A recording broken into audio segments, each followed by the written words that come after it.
નમસ્કાર વિદ્યાર્થી મિત્રો, એજ્યુટેકનો ચેનલમાં આપનું સ્વાગત છે। આજે આપણે ધોરણ 8 વિષય સામાજિક વિજ્ઞાનની સ્વ અધ્યયન પોથીમાં પાઠ નંબર 10 ખનિજ અને ઉર્જા સંસાધન તેના તમામ પ્રશ્નોના જવાબની સમજ મેળવીશું।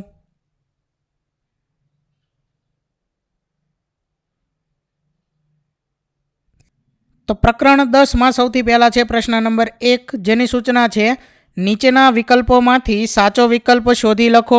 જેમાં પહેલું છે નીચેનામાંથી કયું વિધાન સાચું નથી।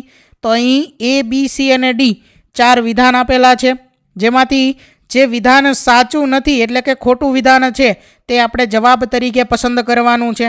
તો આપણો જવાબ છે વિકલ્પ ડી, ગુજરાતમાં ખનિજ તેલનું સૌથી વધુ ઉત્પાદન રાજકોટ જિલ્લામાં થાય છે। આ વિધાન ખોટું છે, જે આપણે જવાબ તરીકે પસંદ કરવાનું છે। ત્યાર પછી આગળ પ્રશ્ન નંબર 2, નીચેનામાંથી કયું ઈંધણ પર્યાવરણને વધુ અનુકૂળ ગણાય છે। તો જવાબ છે વિકલ્પ ડી, CNG। ત્યાર પછી પ્રશ્ન નંબર 3, આપણા ઘરની જરૂરિયાતની વીજળી શાના દ્વારા સરળતાથી ઉત્પાદિત કરી શકીએ છીએ। તો જવાબ છે વિકલ્પ ડી, સોલાર પેનલ। ત્યાર પછી પ્રશ્ન નંબર 4, ઘર પર સોલાર પેનલ ફિટ કરી વીજળી ઉત્પાદનને પ્રોત્સાહન આપવા માટે નીચેનામાંથી કઈ યોજના હાલ અમલમાં છે। તો જવાબ છે વિકલ્પ એ, PM સૂર્યઘર મુફત બિજલી યોજના। ત્યાર પછી આગળ પ્રશ્ન નંબર 5, નીચેનામાંથી કયું ખનિજ આપણી સ્ટેશનરીની વસ્તુમાં જોવા મળે છે। તો જવાબ છે વિકલ્પ ડી, ગ્રેફાઇટ। ત્યાર પછી આગળ પ્રશ્ન નંબર 6, ચૂલાના ધુમાડાથી રાહત આપવા માટે ભારત સરકાર દ્વારા કઈ યોજના અમલમાં છે। તો વિકલ્પ એ, પ્રધાનમંત્રી ઉજ્જવલા યોજના। ત્યાર પછી પ્રશ્ન નંબર 7, ઘરોમાં રસોઈ બનાવવા માટે પાઇપલાઇન દ્વારા કયો ગેસ પૂરો પાડવામાં આવે છે। વિકલ્પ એ, PNG। ત્યાર પછી પ્રશ્ન નંબર 8, નીચેનામાંથી કઈ ઉર્જા અખૂટ અને પ્રદૂષણ મુક્ત છે। તો જવાબ છે વિકલ્પ ડી, સૌર ઉર્જા। ત્યાર પછી આગળ પ્રશ્ન નંબર 9, ભરતી ઉર્જા ઉત્પન્ન કરવા માટે નીચેનામાંથી કયું સ્થળ સૌથી વધુ અનુકૂળ છે। તો જવાબ છે વિકલ્પ બી, સમુદ્ર કિનારે। ત્યાર પછી પ્રશ્ન નંબર 10, સૌર ઉર્જા સંદર્ભે નીચેનામાંથી કયું વિધાન સુસંગત નથી।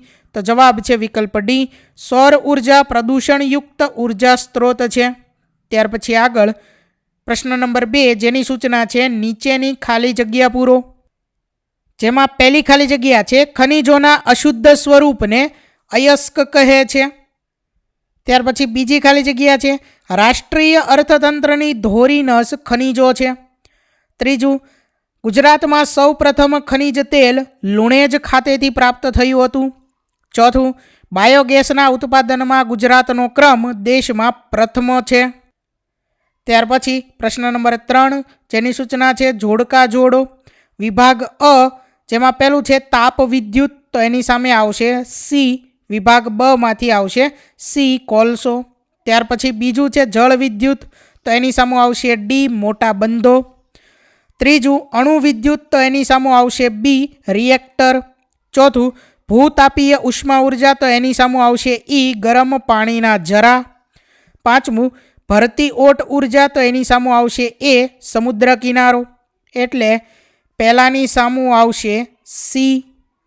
ત્યાર પછી બીજાની સામું આવશે ડી, ત્રીજાની સામે આવશે બી, ત્યાર પછી ચોથાની સામું આવશે ઈ અને પાંચમાની સામું આવશે એ। આગળ જોઈએ ત્યાર પછી પ્રશ્ન નંબર 4, જેની સૂચના છે ખોટો શબ્દ છે કે વિધાન ફરીથી લખો।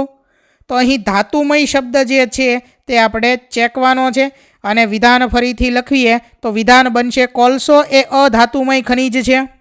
એવી જ રીતે બીજું વિધાન બનશે લાકડું એ પરંપરાગત ઉર્જા સ્ત્રોત છે। ત્રીજું વિધાન બનશે ખનિજ તેલને કાળું સોનું કહે છે। ચોથું વિધાન બનશે દાંતીવાડા ખાતે બાયોગેસ ઉર્જા ઉત્પન્ન કરવામાં આવે છે।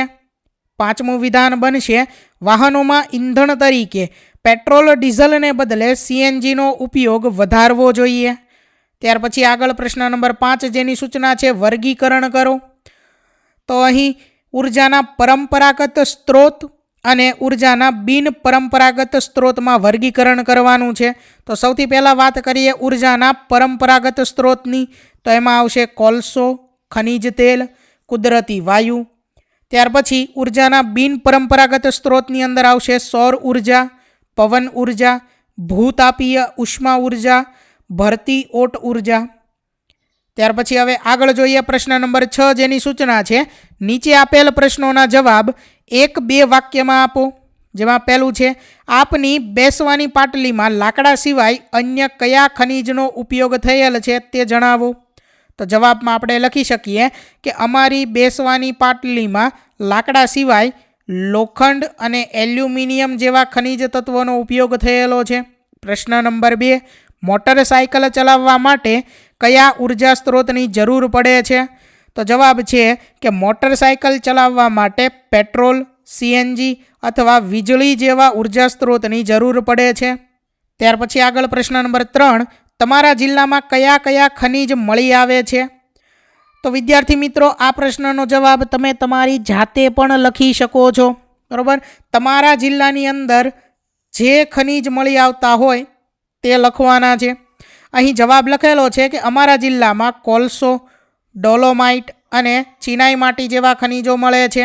પ્રશ્ન નંબર 4, ગુજરાતમાં કયા કયા સ્થળે પવન ચક્કીઓ સ્થાપિત કરવામાં આવેલ છે?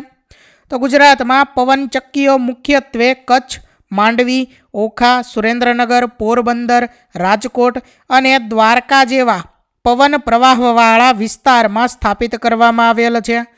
ત્યાર પછી આગળ પ્રશ્ન નંબર 5, GEDAનું પૂરું નામ જણાવો.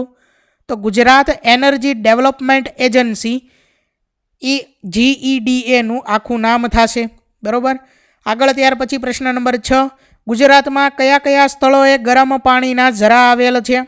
તો ગુજરાતમાં ગરમ પાણીના ઝરા ટુવા, ઉનાઈ, તુલસીશ્યામ અને લસુંદરા ખાતે આવેલ છે. ત્યાર પછી પ્રશ્ન નંબર 7, બાયોગેસના ઉત્પાદનમાં કયું રાજ્ય પ્રથમ સ્થાન પર છે? તો બાયોગેસના ઉત્પાદનમાં ગુજરાત રાજ્ય દેશમાં પ્રથમ સ્થાન પર છે. ત્યાર પછી આગળ પ્રશ્ન number 8, telephone, radio, television, refrigerator અને એર કન્ડિશનર વગેરે બનાવવા માટે કઈ ધાતુઓનો ઉપયોગ થાય છે?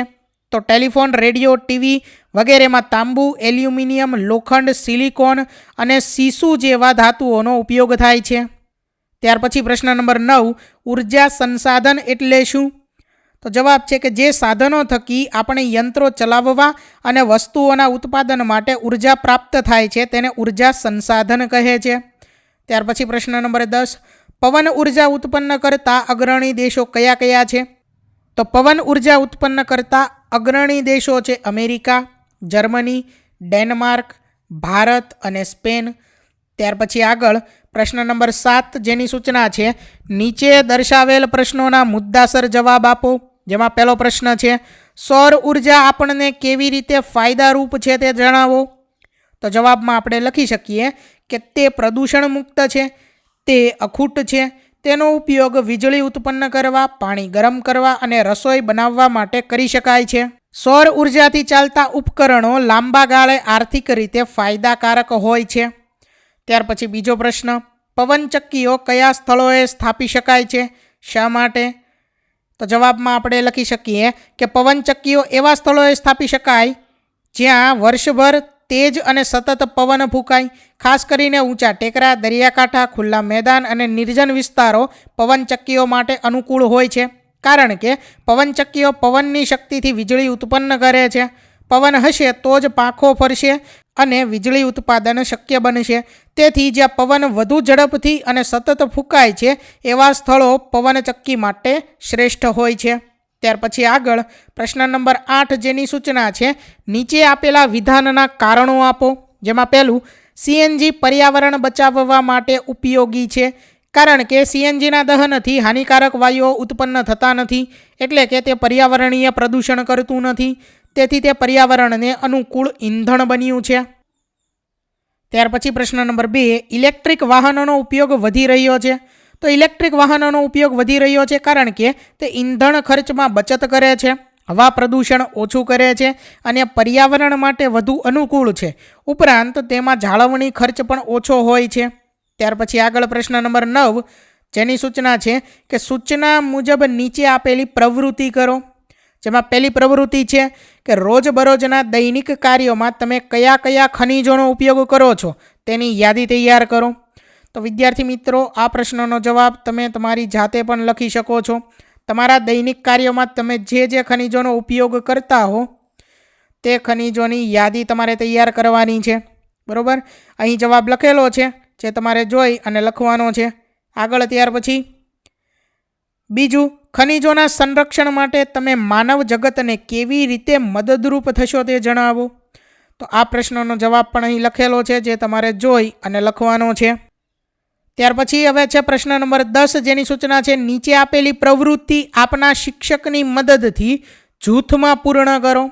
તો આ પ્રવૃત્તિ માટે તમારે તમારા શિક્ષકની મદદ લેવાની છે અને જૂથમાં આ પ્રવૃત્તિ કરવાની છે. પહેલી પ્રવૃત્તિ છે આપણા ઘર પર સોલાર પેનલ લગાવવા માટે કયા કયા દસ્તાવેજોની જરૂર પડે છે અને વિવિધ યોજનાઓમાં કેટલી સબસિડી મળે છે તેની વિગતો આપણા શિક્ષકની મદદથી તૈયાર કરો. તો અહીં જવાબ લખેલો છે, બરાબર, પણ આ જે પ્રવૃત્તિ છે તે તમારે તમારા શિક્ષકની મદદથી જાતે કરવાની છે. બરાબર, જવાબ છે અહીં કે સોલાર પેનલ ઘરોમાં લગાવવાથી વીજળીના ખર્ચમાં નોંધપાત્ર ઘટાડો થાય છે અને પર્યાવરણને રક્ષણ મળે છે. ઘર પર સોલર પેનલ લગાવવા માટે આધાર કાર્ડ, રહેઠાણનો પુરાવો, તાજેતરનું વીજ બિલ, બેંક પાસબુક અને પાસપોર્ટ સાઇઝ ફોટો જેવા દસ્તાવેજોની જરૂર પડે છે. જો મકાન ભાડાનું હોય તો માલિકની લેખિત મંજૂરી આવશ્યક બને છે. ભારત સરકારની PM સૂર્યઘર મફત વીજળી યોજના અંતર્ગત સોલર પેનલ લગાવવા માટે નાગરિકોને આકર્ષક સબસિડી આપવામાં આવે છે. 1 કિલોવોટ પેનલ માટે ₹30,000, 2 કિલોવોટ પેનલ માટે ₹60,000 અને 3 કિલોવોટ પેનલ કે તેથી વધુ પેનલ માટે ₹78,000 સુધીની સહાય મળે છે. 1 કિલોવોટ પેનલ દરરોજ સરેરાશ 4 યુનિટ વીજળી પેદા કરે છે. સૌર ઉર્જા એક સ્વચ્છ, અખૂટ અને પ્રદૂષણ મુક્ત ઉર્જાનો સ્ત્રોત છે. આ યોજના વિશે વધુ માહિતી માટે સરકારી વેબસાઇટ www.pmsuryaghar.gov.in પર મુલાકાત લઈ શકાય છે. તો વિદ્યાર્થી મિત્રો, અહીં ધોરણ 8 વિષય સામાજિક વિજ્ઞાનની સ્વ અધ્યયન પોથીમાં પ્રકરણ નંબર 10 તેના તમામ પ્રશ્નોના જવાબનું સોલ્યુશન પૂર્ણ થાય છે. વિદ્યાર્થી મિત્રો, આપેલા વિડીયોની જો તમારે પીડીએફની જરૂર હોય તો તમે આપણી એપ્લિકેશન સ્માર્ટ સાથી પરથી મેળવી શકશો. વિદ્યાર્થી મિત્રો, આપણી એપ્લિકેશન સ્માર્ટ સાથી પ્લે સ્ટોરમાં આવી ગઈ છે, જેની અંદર તમે બધા વિભાગ જોઈ શકો છો. તેની અંદર વિવિધ ધોરણ છે. ધોરણ ઉપર ક્લિક કરતાં વિવિધ વિષય ખુલશે. વિષય ઉપર ક્લિક કરતાં તેની અંદર આવતા પાઠ ખુલશે. તેની અંદરથી તમે પાઠ્યપુસ્તક પણ ડાઉનલોડ કરી શકો છો.